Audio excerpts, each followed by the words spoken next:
title of this mini podcast is Argue or Retreat. You know, there's a huge difference between arguing and retreating, and I'm not sure we've parsed the difference to our best advantage. I assert that knowing the difference will make a difference. Most people know when they're about to enter an argument.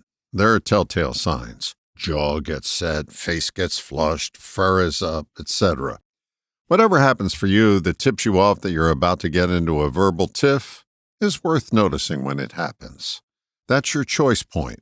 Argue or retreat. I'm not going to lobby for one or the other because both of them have their uses. What I will encourage is to notice which choice you're about to make. Note, retreating is not giving up.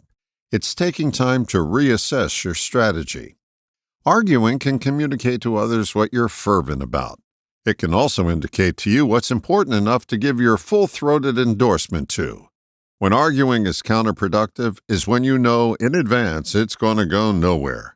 That's when it's best to bring out the white hanky. Do a quick assessment. How many arguments have you entered that you knew there would be no exit from? My guess is hundreds, if not thousands. The trick is to get that awareness up front rather than after the fact. After the fact writes history books. Up front prevents another endless war.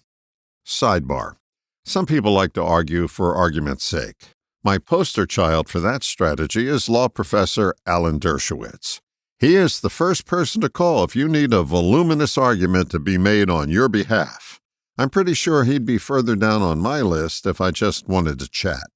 People like Professor Dershowitz make their livelihood by arguing. What will you do the next time? Argue or retreat? No one really knows the answer to that question, but it's worth knowing that you do have a choice. Some of the sagest advice you could offer will fall on plugged ears if it's delivered to someone who's in a mindset to argue. Develop the sensory acuity to sense the state of mind of the other person you're about to interact with. If they're in a less than resourceful frame of mind, retreat and save your wisdom for another time. Otherwise, you'll probably argue to no avail. If you insist on being right, argue.